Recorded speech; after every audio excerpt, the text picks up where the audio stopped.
വാഴുന്നോരെ വാഴുന്നോരെ, പുഞ്ചച്ചീറ മുറിഞ്ഞിരിക്കുന്നു. ചെറുമരി തുറപ്പിച്ചോണ്ടിരിക്കുക. കണ്ണു തെറ്റിയ പണിയെടുക്കില്ല അവറ്റകള്. നോം കൂടെ വരാം. പാടി കുടയെടുക്കുക.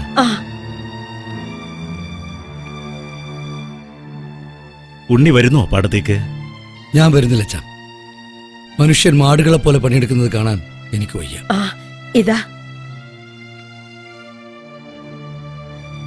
വരിക.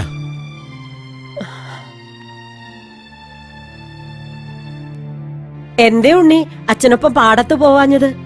എന്തിന്? വരമ്പത്ത് ഓലക്കുടത്തണലിൽ ഇരുന്ന് പൊരിവെയിലത്ത് പണിയെടുക്കുന്ന പാവങ്ങളെ കണ്ട് സന്തോഷിക്കാനോ? ജോലി ചെയ്യുന്നത് അവരുടെ കുലധർമ്മമാണ് ഉണ്ണി. എന്ത് കുലധർമ്മം? അങ്ങനെയൊന്നില്ല. അധ്വാനിക്കാൻ ഒരു കുലം, സുഖിക്കാൻ മറ്റൊരു കുലം. ഇതൊക്കെ നമ്മൾ ഉണ്ടാക്കിയതല്ലേ? അല്ല ഉണ്ണി, എല്ലാം ഈശ്വര കൽപ്പിതമാണ്. കേട്ടിട്ടില്ലേ ചാതുർവർണ്ണ്യം മയാസൃഷ്ടമെന്ന്? ബ്രാഹ്മണ, ക്ഷത്രിയ, വൈശ്യ, ശൂദ്ര, ഇതല്ലേ 4 വർണ്ണങ്ങൾ. ഇതിലൊന്നും പെടാത്ത മനുഷ്യരെ അമ്മ ഏത് കുലത്തിൽപ്പെടുത്തും? അതോ അവർ ഈശ്വര സൃഷ്ടിയല്ല എന്നുണ്ടോ? ശിവ ശിവ, ഈശ്വരൻ നിന്നരുതുണ്ണി.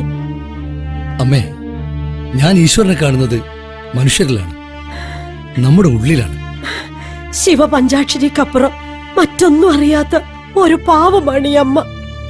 ഇതിന് മറുപടി പറയാൻ എനിക്കാവില്ലുണ്ണി.